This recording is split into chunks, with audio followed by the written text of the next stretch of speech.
Alright, what's going on everyone? Today I'm going to show you how to upgrade the Flash of Ferocity Challenger deck, and we'll be doing it on a budget. The great thing about this deck is the key pieces are already here. You got them right out of the box. The counterspell package is basically done. I mean, we could diversify it a bit, we could include like mystical disputes and stuff, but I mean, the counterspell package is basically done. And we also have our best threats. We have Nightpack Ambusher, we have Frode Mystic, we have Brineborn Cutthroat, and we have 4 copies of each. So we're good. We're basically good. We have the deck. There's only one card that's missing from this entire deck, and that's Brazen Borrower. We only got one of them, but tier 1 decks typically play 4. Some do cut it down to like 2 or 3 to make room for other stuff, and we'll talk about that in a little bit. But for the most part, like 4 copies of Brazen Borrower is pretty standard, and we only have one. Now, this is complicated though, because at the time of this recording, the card is fluctuating wildly as a combination of, just everything that's going on with quarantines and whatnot, and people aren't buying paper products, and this was reprinted in this deck. I can't get a firm grasp of how much this card costs. Right now, today, as I'm recording this, it is $10.99 on Card Kingdom and like $17 on TCG Player, and that's not normal. It's not normal for a card to be that widely separated. I don't know if this card is $10 or $20. I don't know. So regardless, I absolutely believe that it is worth taking out 2 Spectral Sailors for 2 Brazen Borrowers. Now the Spectral Sailors are fine. They aren't terribly useful, but they're okay. They're nice against mono red aggro because you can flash them in and block like a Scorch Spitter, for example. And it's nice in the very, very late game because they can start drawing new cards. But Brazen Borrower can also stall us against mono red decks because it can bounce their stuff. And I actually like it a little bit better in the late game because it can just straight up win the game. So I just like Brazen Borrower in the slot a lot more. And many of the tier 1 decks are very similar to this. Usually when cards get cut out of a flash deck to make room for some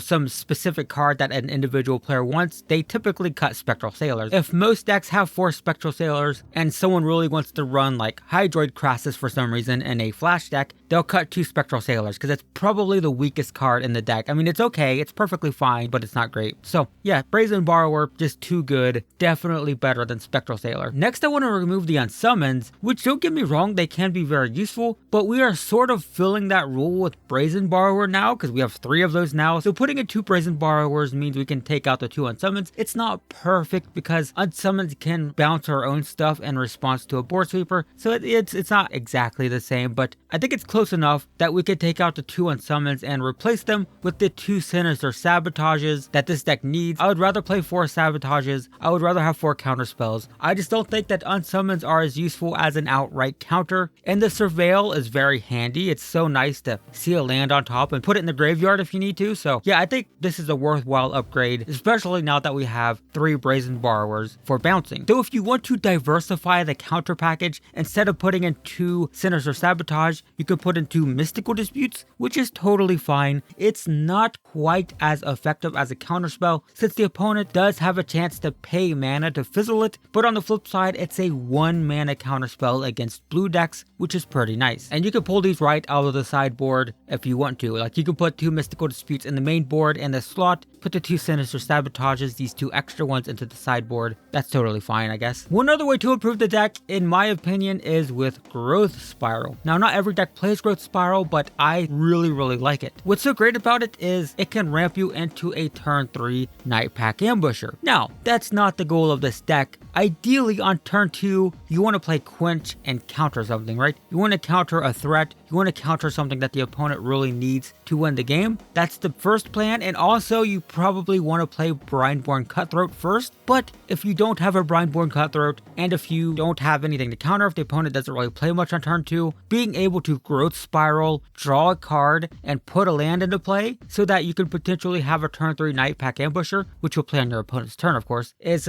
really good. It's very nice, and it's never a dead card because if we draw it in the late game, we play it, we draw a card. If we have a Brineborn Cutthroat, we get a +1/+1 counter. It's totally fine. So I really like Growth Spiral for ramping. I think it's great in this deck. Totally worth making room for. Now the question is, how do we make room for it? That's the problem. I personally cut Wildborn Preserver and 1 Opt. So I have 3 Preservers, 3 Opts, 2 growth spirals, and I think that's totally fine. Wildborn Preserver is good, but it's probably one of the weaker flash creatures. When you're comparing it to the Cutthroat, the Frilled Mystic, and Night Pack Ambusher, not nearly as good as those creatures. Plus, you don't really need them in multiples, like you don't need 4 copies of it, because obviously it gets really good if you put +1/+1 counters on it, but you only need 1 in play for that to be relevant. So having 4 of them in the deck, not entirely necessary. I think going down to 3 is totally fine, and I think this is definitely an upgrade in my opinion. As for how to get the other 2 in, that's something that I'm struggling with. I mean, technically, Wavebreak Hippocamp isn't supposed to be in this deck. I don't really like the Hippocamp that much. It doesn't have flash, so while it is an amazing payoff after we get it down, I find that when I draw it in my opening hand, it just makes the entire deck feel super clunky. We don't want to be spending 3 mana on our own turn to play it, and by the time we have enough mana to play it and hold up a counterspell, then our hand is kind of empty anyway, and you know, that's still fine. Like if we could play it and then start drawing cards to get into more gas, it's good. Like it's good, but I personally cut it. I put Growth Spiral in this spot. If you're liking Wavebreak Hippocamp though, by all means, keep it. If you're finding that the card advantage wins you games, keep it. It's a good card. It's a really good card. It seems like 90% of the time when I get it, I'm just kind of unhappy to see it. But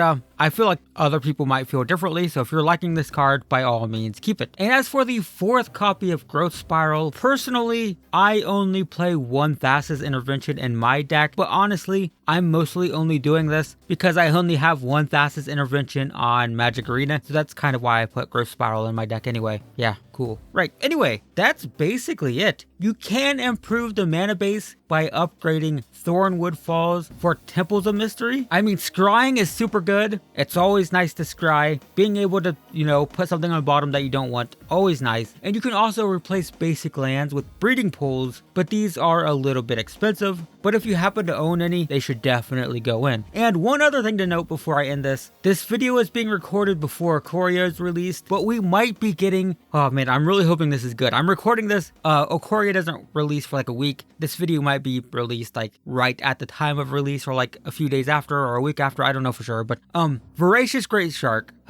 This is so good. I'm hoping it's good. It looks really good. It's a 5 mana, 5/4 with flash that can counter creatures or artifacts. It's so good. It's so good. Well, I mean, it's great. It's expensive though. It costs 5 mana. So I don't know what to replace. I don't know yet. I don't know if this is going to be good. I have to imagine it's going to be good, but I don't know for sure. I have to test it. I'm going to be playing it. Maybe I'll leave a comment after Ikoria is released. I'll give you my thoughts on it. My plan right now, again, this isn't out yet, but my plan right now, I plan to play 2 main board and 2 sideboard, because the card's going to be terrible against mono red. Too slow. Countering creatures is great, but too slow. So I'm going to play 2 main board, 2 sideboard. I will take it out against mono red aggro for faster counter spells, and I'll bring it in against decks that run like Hydroid Crassus, for example. Being able to counter Hydroid Crassus for 5 mana and getting a 5/4, pretty good. So yeah, that's my plan. So another thing to consider is that a lot of the more competitive decks in recent months have been playing Nissa and Hydroid Crassus, which is really weird because these cards are not great in Simic Flash, but the just raw power of having Nissa into Hydroid Crassus means that people are just adding this to their Flash decks. It's an option. I personally don't like it. I mean, don't get me wrong, it's great, it's very powerful, but the problem is, first off, it doesn't synergize with the deck, and the other issue is it's very expensive. Hydroid Crassus, very expensive card. Nissa's not bad. I think she's like $5, so it's like $20 for Nissa, but it's just too expensive for our budget. But I'll leave a link in the description below to some of the more competitive Flash decks so you can see what those decks are looking like. I mean, those decks are winning. If you look at all of the top 8 competitive Simic Flash decks over the past like 3 months, a lot of them are running Nissa and Hydroid Crassus. If you go back like 5 months or around the time that the deck first started to surge, you don't see that. Initially, it looked much more like this deck with, you know, just all Night Pack Ambusher and Brindborn Cutthroat and Frilled Mystic as the main win conditions. And then as time went on, the deck started to get weaker and weaker in the metagame, and people started including Nissa and Hydroid Crassus as just a brute force way to finish the game. Anyway, that's it. Not much. Basically, get Brazen Borrower in the deck. That's the only real upgrade that you need to make. Brazen Borrower, get it in. 3 copies at least. 4 if you want to, but 3 at the least is definitely an upgrade. So yeah, that's it. Thanks for watching, guys. I hope this video was helpful, and I will see you in the next one.